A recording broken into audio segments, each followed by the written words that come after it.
दोस्तों, मेरा नाम निर्मला है और मैं छत्तीसगढ़ की रहने वाली हूं। दोस्तों, ये घटना मेरे छोटे भाई के साथ शुरू हुई थी, लेकिन उसके कारण मेरी मां को बहुत तकलीफ झेलनी पड़ी थी। ये घटना तब की है जब मेरा भाई निर्मल 9 साल का था। उस वक्त हमारे पिताजी हमारे घर के पीछे एक कुआं खोदना चाहते थे। पिताजी को हाल ही में पता चला था कि उस घर के पीछे एक छोटा जमीन का टुकड़ा था जो कि उनके पुरखों की जमीन है। उसी जमीन के आसपास दूसरे कुएं भी थे और उनमें अच्छा पानी था, और इसलिए पिताजी भी उसी जमीन पर कुआं बनवाना चाहते थे। वही जमीन पर एक इमली का पेड़ था। उस वक्त पिताजी उस पेड़ को तोड़ने के बारे में सोच रहे थे ताकि वो वहां पर एक बड़ा सा कुआं बनवा सके। वो पेड़ ठीक उसी जगह पर था जहां पर वो कुआं बनवाने के बारे में सोच रहे थे, लेकिन गांव के कुछ बड़े बुजुर्ग लोगों ने उन्हें वो पेड़ तोड़ने से मना कर दिया और उन्हें कहा कि वो पेड़ श्रापित है। उस पेड़ के आसपास गांव के लोगों को हमेशा ही बहुत बुरे अनुभव आए थे, लेकिन पिताजी का इन सब बातों पर विश्वास नहीं था। लेकिन गांव वालों के बार बार समझाने के बाद उन्होंने उस पेड़ को छोड़कर उसके करीब एक कुआं खोदने का निर्णय लिया। पिताजी की जिद के आगे गांव के लोगों ने भी उनकी बात को हाँ ना करते हुए सहमति दे दी। असल में गांव के लोग उस पूरी जगह को मनहूस मानते थे, पर हमारे पास वहां पर थोड़ी ही जमीन थी और वही उसी जमीन पर वो बीचों बीच इमली का पेड़ था। आसपास की दूसरी जगह पर हम कुआं नहीं बनवा सकते थे क्योंकि वो जमीन हमारी नहीं थी। आखिरकार बहुत सोच विचार करने के बाद उसी इमली के पेड़ के पास कुआं बनाना तय हो गया। फिर एक दिन कुएं का काम शुरू हो गया और कुछ मजदूर काम पर लगा दिए गए। पर जैसे ही कुएं का काम शुरू हुआ, अचानक से वहां कुछ अजीब घटनाएं होने लगी। 2 दिन बाद ही एक मजदूर अचानक से बीमार पड़ गया और उसी रात को उसकी मौत हो गई। दूसरे कुछ मजदूरों के घर वालों के साथ कुछ हादसे हो गए और फिर डर के मारे वो काम छोड़कर चले गए। ऐसे अगले 10-12 दिनों में कुएं का काम पूरा बंद पड़ गया। उस वक्त तक कुआं कुछ 4 या 5 फीट तक खोदा गया था, मतलब बहुत बड़ा नहीं, लेकिन बस एक छोटा सा गड्ढा बन गया था। अब बाबा परेशान हो गए थे क्योंकि उस चक्कर में उनके बहुत सारे पैसे खर्च हो गए थे और जैसा चाहा था वैसा काम भी नहीं हुआ था। बाबा फिर से मजदूर ढूंढने में लग गए और फिर हमारे साथ एक दिन वो घटना हो गई। काम बंद होने के कुछ दिनों बाद एक दिन मेरा भाई निर्मल घर के पीछे खेल रहा था। दोपहर का वक्त था।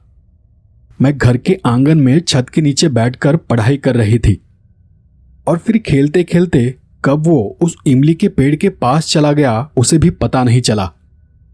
उस वक्त वो उस पेड़ की छांव में खेल रहा था और खेल खेल में उसका कंचा कुएं के बने हुए उस गड्ढे में गिर पड़ा।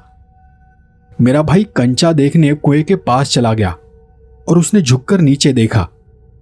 वहां देख वो झट से पीछे हट गया और डर के मारे घबराकर घर के अंदर चला आया। उसने मां को बताया कि वहां उसने कुएं के अंदर किसी औरत को देखा था जो कि वहां बैठी हुई थी और अपनी बड़ी बड़ी आंखों से उसे घूर रही थी। जब निर्मल मां को यह सब बता रहा था तब मैं वहीं पर बैठी हुई थी। मां को पहले लगा कि निर्मल झूठ मूठ की कोई कहानी बना रहा है, क्योंकि उसने सोचा कि कोई औरत उस गड्ढे में क्यों उतरेगी। मां घर के काम में लगी पड़ी थी तो उसने निर्मल को घर के पास ही खेलने के लिए कहा। फिर निर्मल मेरे पास आकर बैठ गया और वहां बैठे बैठे अपने हाथों में कंचों को उछालने लगा। मैं उसकी उस हरकत को तिरछी नजर से देख रही थी। कभी वो मेरी तरफ देखता तो कभी सामने उस गड्ढे की तरफ। फिर कुछ चुलबुल कर उसने मुझे कहा, दीदी, क्या तुम मेरे साथ वहां गड्ढे तक चलोगी? मुझे वहां से मेरा कंचा निकालना है। मैंने तब उसे हटकते हुए कहा, नहीं नहीं, मुझे पढ़ाई करनी है। फिर भी वो कुछ देर तक वहीं बैठा रहा और फिर कुछ देर बैठने के बाद वो अकेले ही गड्ढे के पास चला गया। वो धीरे धीरे घबराते हुए वहां तक चला गया था और जैसे वो गया था उसकी दुगनी तेजी से दौड़ते हुए वो वापस आ गया। वापस आकर उसने रोते हुए ही मां से फिर कहा, वो औरत अब भी वही है और मुझे घूर रही है। इस बार मां को लगा कि कहीं सच में वहां कोई औरत गिर तो नहीं गई, इसलिए मां निर्मल के साथ वहां देखने चली गई। कुएं के गड्ढे के पास जाकर मां ने अंदर झांक कर देखा और उसने देखा कि वहां कोई नहीं था। मां ने कहा कि यहां तो कोई भी नहीं है। तब निर्मल ने घबराते हुए अंदर देखा और मां से कहा, मां वो औरत यहीं पर बैठी हुई थी, मुझे घूर रही थी और वो औरत मुझे अपने पास आने का इशारा भी कर रही थी। फिर वो जैसे ही पीछे मुड़ा वो चिल्लाया, वो देखो मां, वो औरत अब इमली के पेड़ से झूल रही है। मां ने झट से पीछे मुड़कर देखा पर पेड़ पर कुछ भी नहीं था। मां को अब बहुत गुस्सा आ गया। उसे लगा कि निर्मल उसे जानबूझकर डरा रहा है और फिर मां ने निर्मल के पीठ में एक जोर का घूंसा मारा। निर्मल ने तब भी रोते रोते कहा, देखो मां, वो औरत अब तुम्हारे कंधे पर बैठी है। मां को लगा कि निर्मल उससे मजाक कर रहा है और वो गुस्सा होकर वहां से चली गई। पर उस दिन के बाद मां के स्वभाव में बहुत बदलाव हुआ, जिसे वो खुद नहीं समझ पा रही थी, पर हम देख पा रहे थे। उसके ठीक अगले ही दिन मां ने किसी छोटी सी बात को लेकर मुझे बहुत पीटा, जबकि मां ने कभी भी मुझ पर हाथ नहीं उठाया था। मुझे वो बहुत ही अजीब लगा। उन कुछ दिनों में निर्मल ने मुझे कई बार बताया कि मां की पीठ पर वही औरत सवार है और वो उसकी पीठ पर हर वक्त बैठी रहती है।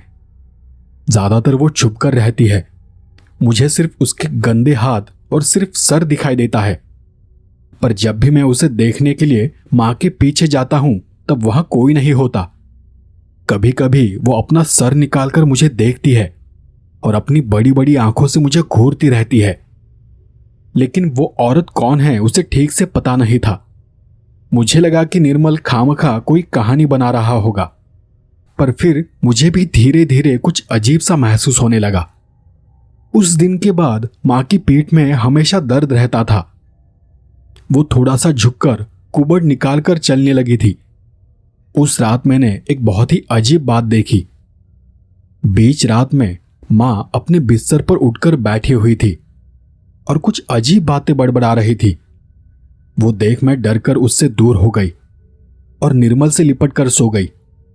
पिताजी के होने पर वो थोड़ा ठीक बर्ताव करती थी, पर जब बाबा घर पर नहीं होते तो वो हमारे साथ किसी सौतेली मां जैसे बर्ताव करती थी। बाबा जब भी मां से कुएं के बारे में बात करते तो उसकी आंखों में मुझे गुस्सा दिखाई देता था। वो अचानक से किसी भी बात पर चिल्लाती थी, उनसे झगड़ा करती थी और हर बार उन्हें उस कुएं से दूर रहने को कहती थी। पर बाबा ने कभी उस बात पर ज्यादा ध्यान नहीं दिया। बाबा को बस ये लगता था कि पैसों की चिंता के कारण वो ऐसे चिढ़ती होगी। पिताजी उन दिनों खेतों के कामों के कारण ज्यादातर बाहर ही रहते थे। मैं और निर्मल, हम दोनों भी मां के स्वभाव में हुए बदलाव और उसके अजीब बर्ताव से डरने लगे थे, क्योंकि ज्यादातर हम दोनों भी मां के साथ घर में अकेले होते थे। रात में भी बाबा ज्यादातर खेतों में जाकर निगरानी करते थे। मां की हालत और भी खराब होती चली जा रही थी। अब मां किसी बूढ़ी औरत की तरह झुककर चलने लगी थी। निर्मल मुझे हर बार यही कहता था कि उसकी पीठ पर कोई औरत सवार है और इसलिए वो झुककर चलती है। पर जो निर्मल को दिखाई देता था वो मुझे कभी दिखाई नहीं दिया। पर मैं एक बात जानती थी कि मां बदल चुकी है। वो अब बेवजह हम पर हाथ उठाने लगी है। किसी भी बात पर वो गुस्सा हो जाती थी। किसी भी कारण से वो हमें मारती थी। हम जितने वक्त के लिए स्कूल में रहते थे उतने वक्त के लिए हमें राहत महसूस होती थी। हम तो वापस घर जाने से भी डरने लगे थे। सोचते थे कि घर जाएंगे तो फिर से मार खानी पड़ेगी। मैंने उस वक्त एक और बात को महसूस किया था कि मां जब भी मुझे मारती थी उसका रूप अचानक से बहुत भयानक दिखने लगता था। उसकी आंखों में जैसे खून उतर आता था। मैं हर रोज मार खाती थी और फिर चुप हो जाती थी। मैं वो बात पिताजी से कहने से भी डर रही थी। पता नहीं था कि वो मुझ पर यकीन करेंगे भी या नहीं। लेकिन फिर एक रोज एक बहुत ही अजीब बात हो गई। उस रोज मां सो रही थी। दोपहर का वक्त था। उसके पेट में बहुत दर्द हो रहा था। मैंने उसकी पीठ की मालिश की और फिर खेलने के लिए घर से बाहर चली गई। उस दिन पहली बार मैंने अपने भाई से पूछा, क्या सच में तुम्हें कोई औरत दिखाई देती है? और तुमने पहली बार उस औरत को कहां देखा था? मतलब जो तुम्हें बुला रही थी। उसने मुझे दूर से ही उस इमली के पेड़ की तरफ और उस गड्ढे की तरफ इशारा किया। वो दूर से ही मुझे कुछ दिखाने की कोशिश कर रहा था। तब मैंने उससे कहा कि चल पास जाकर देखते हैं, लेकिन निर्मल मेरे साथ गड्ढे के पास आने से डर रहा था। मैंने किसी तरह उसे भरोसा दिलाया कि मैं उसके साथ हूं और मैं उसे कुछ भी होने नहीं दूंगी। और फिर हम दोनों भी भगवान का नाम लेकर वहां चले गए। हम दोनों इमली के पेड़ के पास खड़े होकर उस गड्ढे में झांक कर देखने लगे। निर्मल ने मुझे एक कोने वाली जगह की तरफ इशारा कर कहा। वो औरत वहीं बैठी हुई थी, उस पत्थर पर, और दिखने में बहुत ही भयानक लग रही थी। उसके बाल खुले हुए थे। उसके चेहरे और हाथों पर बहुत झुर्रियां थी। आंखें लाल लाल थी। हाथ और पैर ऐसे थे जैसे दीवारों में दरारें पड़ती है। पूरा शरीर रूखा सूखा था, जैसे जैसे मिट्टी का बना हुआ हो। मुझे देख वो अजीब सी आवाज कर रही थी। उसने मुझे बड़ी बड़ी आंखों से घूरते हुए अपने पास आने का इशारा किया था, और इसलिए मैं बहुत डर गया था। और अब वही औरत मुझे कभी कभी मां के पेट पर बैठी दिखाई देती है। तुम दोनों वहां क्या कर रहे हो? हमें पीछे से मां की एक बहुत ही अजीब आवाज सुनाई दी। उस आवाज को सुन हम दोनों भी बहुत घबरा गए। हमारे पीछे हमारी मां खड़ी थी, लेकिन ऐसा लगा जैसे वो हमारी मां नहीं थी। उसका रूप ठीक वैसा ही लग रहा था जैसा निर्मल ने मुझे बताया था। उसके बाल खुले हुए थे। हाथ चेहरा सूखा पड़ा था। आंखें लाल लाल दिखाई दे रही थी, और वो अपनी बड़ी बड़ी आंखों से हमें घूर रही थी। मैं जान चुकी थी कि वो हमें मारने वाली है, तो मैंने निर्मल को वहां से दूर भाग जाने के लिए कहा। निर्मल दौड़ता हुआ खेतों की तरफ चला गया, पर मां पैर पटकते हुए मेरे पास आ गई। मैं बहुत डरी हुई थी और अपनी जगह पर जम गई थी। फिर वो मुझे खींचते घसीटते हुए उस इमली के पेड़ के पास चली गई। उसने मुझे वहीं पर खड़ा किया और बहुत गुस्से में मुझे कहा, फिर कभी यहाँ आने की कोशिश की तो पहले तो मैं तुम्हारे भाई को मार दूंगी और फिर तुम्हें।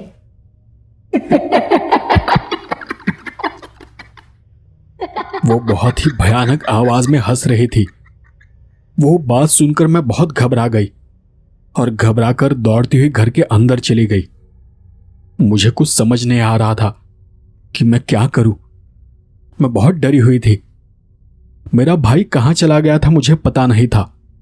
उस घटना के बाद मां की तरफ देखने की भी मेरी हिम्मत नहीं हो रही थी।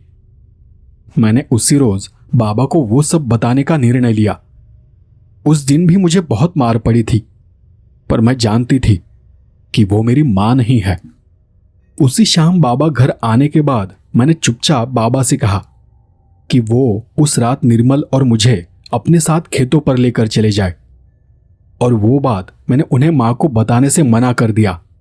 हम उस रात उनके साथ रहना चाहते थे। हमारे खेतों में एक झोपड़ा था। पिताजी दोपहर और रात वहीं आराम करते थे। मां ने उस बात का थोड़ा विरोध किया, लेकिन हम पिताजी के साथ जाना ही चाहते थे। हम अपनी बात पर अड़े हुए थे। आखिरकार पिताजी भी हम दोनों को अपने साथ लेकर जाने के लिए राजी हो गए। फिर रात खाना खाकर निर्मल और मैं हम बाबा के साथ खेतों पर चले गए, और वहां जाते ही मैं फूट फूट कर रोने लगी। बाबा मुझे अचानक रोता देख चौंक गए। उन्होंने मुझसे पूछा कि क्या हुआ है, तुम इतनी रो क्यों रही हो? तब मैंने और निर्मल ने बाबा को वो सब बताया जो मेरे और उसके साथ हुआ था। मां के अजीब बर्ताव के बारे में और निर्मल को वहां जो भी दिखाई देता था उसके बारे में।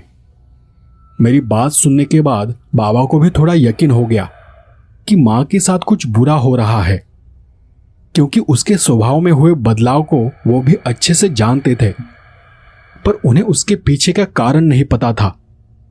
मां की तबीयत धीरे धीरे खराब होती जा रही थी और फिर उसी रात मां अचानक से बहुत बीमार पड़ गई। हम जब सुबह घर गए तो देखा कि मां ने बिस्तर पकड़ लिया था। उसने रात का खाना तक नहीं खाया था। उसे बहुत ही तेज बुखार था। उसके नाक और मुंह से बार बार किसी काले पानी जैसा द्रव निकल रहा था। मां ठीक से आंखें तक नहीं खोल पा रही थी। मां की वो हालत देख बाबा उसे उसी वक्त उठाकर अस्पताल लेकर चले गए। दोपहर होते होते पिताजी मां को लेकर वापस आ गए। उस दिन निर्मल और मैं स्कूल नहीं गए थे। पिताजी ने हमें मां का ख्याल रखने के लिए कहा और फिर वो बिना कुछ खाए पिए ही अपने किसी रिश्तेदार के यहां मां के बारे में बात करने चले गए, किसी दूसरे गांव। निर्मल और मैं पिताजी का इंतजार कर रहे थे। रात हो गई थी और अब तक वो वापस नहीं आए थे।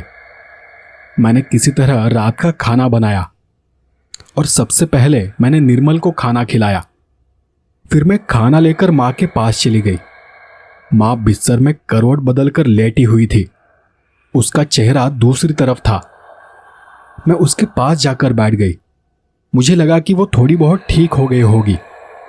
वहीं पास में मैंने खाने की थाली रख दी और मैंने मां को आवाज दी, मां, मैं तुम्हारे लिए खाना लेकर आई हूं, थोड़ा सा खा लो।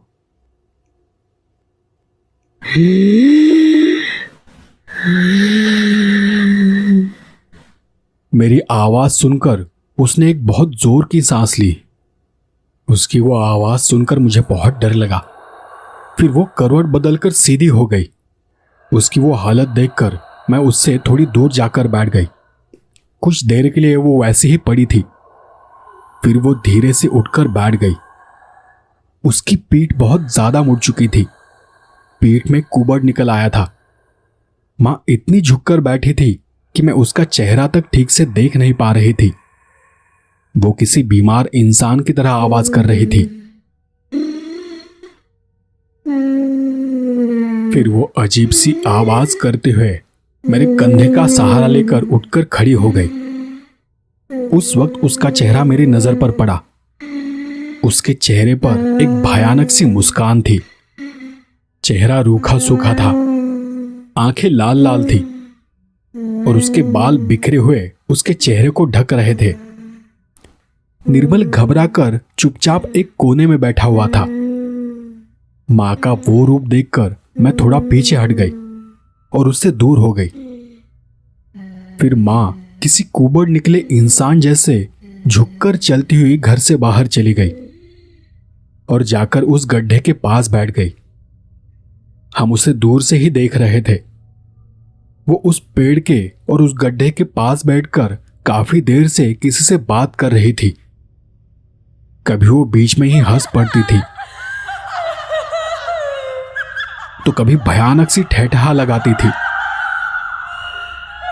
वो देख निर्मल और मैं घर के अंदर छुपकर बैठ गए।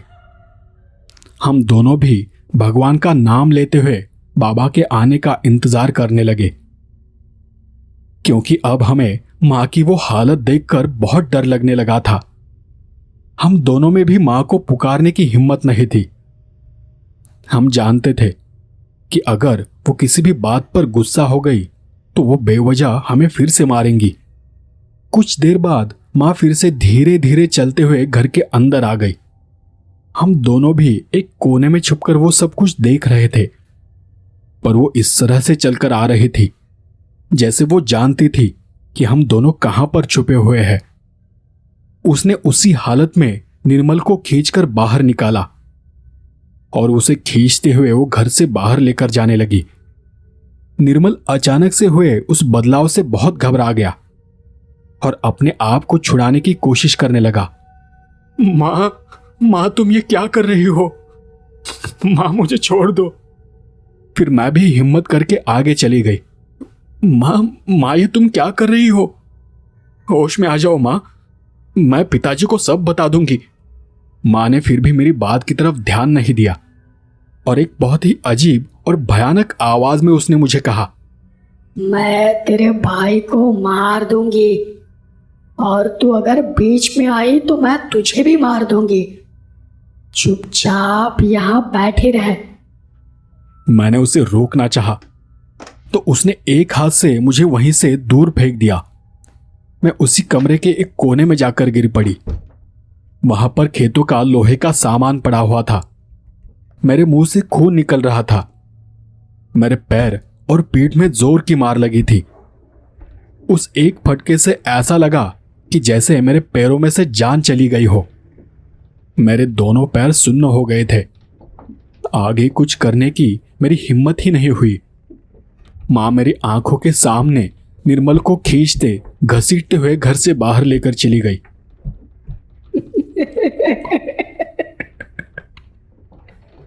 चल, तुझे तेरा कंचा दिलाती हूँ। चल।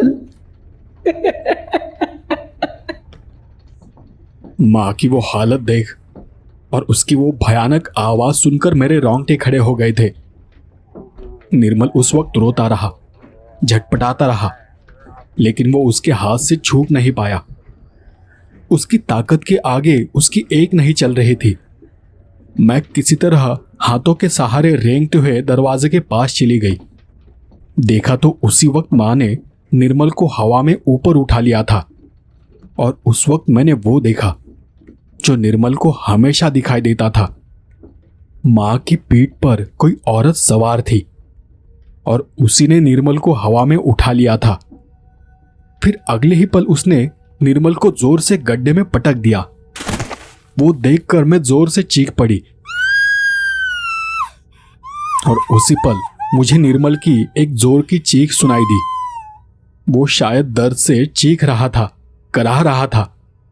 वो नजारा देखकर मैं हिम्मत जुटाकर जोर जोर से चीखने लगी, मदद के लिए आसपास के लोगों को पुकारने लगी। मां ने तब एक गुस्सैल भरी नजर से मेरी तरफ देखा और फिर गड्ढे में वो निर्मल के ऊपर मिट्टी डालने लगी। पर शायद हमारा नसीब अच्छा था कि कुछ ही देर में वहां आसपास के लोग जमा हो गए। गांव के कुछ लोग और हमारे रिश्तेदार दौड़ते हुए वहां आ गए। मेरी हालत देख वो घबरा गए थे। तब मैंने उन्हें बताया कि मां ने अभी अभी हमारे साथ क्या किया है। उन लोगों ने तुरंत जाकर मां को पकड़ लिया और फिर निर्मल को गड्ढे से बाहर निकाला। मां को उन्होंने रस्सी से उसी इमली के पेड़ के साथ बांध दिया। तब मैंने गांव के लोगों को हमारे साथ वहां जो जो हुआ था वो सारी कहानी शुरू से आखिर तक बताई। गांव के लोग भी उस कहानी को सुनकर डर गए। उस घटना के 1-1.5 घंटे बाद पिताजी घर आ गए और उनके आने के बाद गांव के लोगों ने उन्हें बताया कि उनकी गैर हाजिरी में हमारे साथ क्या हादसा हुआ था। हमारी हालत देखकर बाबा भी बहुत डर गए थे। फिर बाबा ने कुछ गांव वालों को साथ लेकर मां को इलाज के लिए वो किसी दूसरे गांव लेकर चले गए। बाबा ने हमें अपने ही एक रिश्तेदार के यहां रुकने के लिए कहा। उसी रात गांव वालों ने मिट्टी डालकर उस गड्ढे को बुझा दिया। उस रात के 2-3 दिन बाद मां ठीक होकर घर वापस आ गई, पर अब उसकी हालत और भी खराब हो गई थी। वो किसी बीमार इंसान जैसे नजर आ रही थी। उसके शरीर में ताकत ही नहीं बची थी, बस उसकी हड्डियां दिखाई दे रही थी। कमजोर होने के कारण आंखें जैसे बाहर निकल आई थी और हमें देखकर वो खुद बहुत डर गई थी। घर आते ही मां ने हम दोनों को भी अपने गले लगा लिया और गले लगाकर वो फूट फूट कर रोने लगी। शायद वो जान चुकी थी कि उसने पिछले कुछ दिनों में हमारे साथ वहां वो सब किया था जो एक मां अपने बच्चों के साथ कभी नहीं करती। उसी बात का उसे सदमा लगा था। उसे बहुत दुख हो रहा था। उसके बाद फिर हमें गांव के बड़े बुजुर्ग लोगों से पता चला कि करीब 100-150 साल पहले वो जमीन का टुकड़ा हमारे ही खानदान में किसी बुढ़िया के नाम पर था। वो बुढ़िया अकेली थी और उसकी कोई औलाद नहीं थी, लेकिन उसके रिश्तेदार उस जमीन को हड़पना चाहते थे। पर वो बुढ़िया किसी भी हालत में वो जमीन का टुकड़ा अपने रिश्तेदारों को देना नहीं चाहती थी। कहते हैं कि उस बुढ़िया ने एक रोज वहां गड्ढा खोदना शुरू किया फिर काफी दिनों तक गड्ढा खोदने के बाद उसने अपने आप को ही उस गड्ढे में गाड़ लिया। ऐसा कर उसने उस जमीन को श्रापित कर दिया था। फिर काफी सालों बाद वहां वो इमली का पेड़ उगाया था, पर गांव वालों को वहां आने वाले बुरे अनुभव के कारण वो पेड़ भी श्रापित माना जाता था। तो दोस्तों, ये था मेरा अनुभव।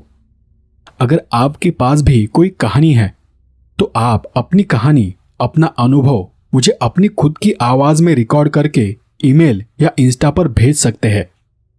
तो आपको आज की कहानी कैसी लगी मुझे कमेंट कर जरूर बताएं।